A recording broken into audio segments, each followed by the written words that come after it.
ജമ്മുകശ്മീരിലെ നൌഗാം പോലീസ് സ്റ്റേഷനിലെ പൊട്ടിത്തെറി സ്ഫോടക വസ്തു നിർവീര്യമാക്കുന്നതിനിടയിലുണ്ടായ അപകടമാണെന്ന് സ്ഥിരീകരിച്ച കേന്ദ്ര ആഭ്യന്തര മന്ത്രാലയം.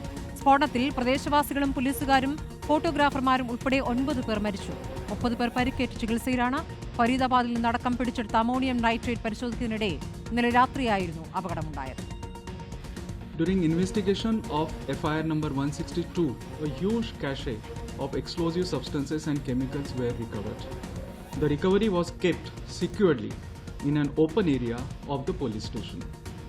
All the agencies involved in the investigation are working together in a coordinated and scientific manner. The recovered chemical and explosive samples were being forwarded for further forensic and chemical examination. In this unfortunate accidental incident, 9 people have lost their lives, whereas 27 police personnel, 2 revenue officials and 3 civilians have received injuries.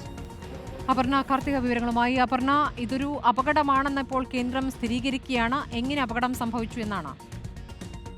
സ്മൃതി, കഴിഞ്ഞ ദിവസം ഫരീദാബാദിൽ നിന്നുൾപ്പെടെ പിടിച്ചെടുത്ത വലിയ തോതിലുള്ള സ്ഫോടക വസ്തുക്കൾ ശേഖരിച്ചിരുന്നത് Nowgam police സ്റ്റേഷനിലാണ്. ഇവിടെ വെച്ചാണ് ഫോറൻസിക് പരിശോധനയ്ക്ക് ഇത് വിധേയമാക്കുന്നത്.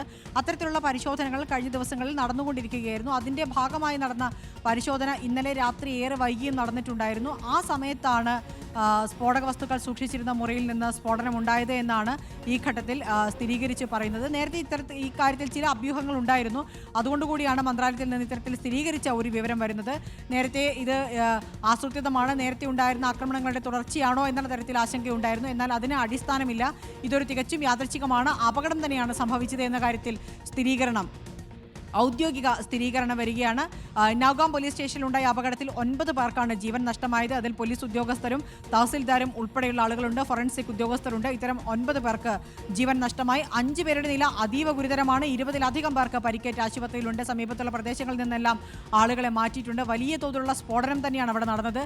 സ്റ്റേഷന്റെ പരിസര പ്രദേശങ്ങളിൽ ഉൾപ്പെടെ കേടുപാടുകൾ സംഭവിച്ചു എന്നാണ് അറിയാൻ കഴിയുന്നത്. എന്തായാലും അക്രമത്തിന് പിന്നിൽ, സ്ഫോടനത്തിന് പിന്നിൽ മറ്റേതെങ്കിലും തരത്തിലുള്ള ഗൂഢാലോചനയോ മറ്റേതെങ്കിലും തരത്തിലുള്ള പ്രവണതയോ ഉണ്ട് എന്ന് ഈ ഘട്ടത്തിൽ പറയാൻ കഴിയില്ല എന്ന് ഔദ്യോഗികമായി സ്ഥിരീകരിച്ചിരിക്കുകയാണ് ഈ സമയത്ത്. ശരി, അപർണ കാർത്തികയാണ് വിവരങ്ങൾ നൽകിയത്.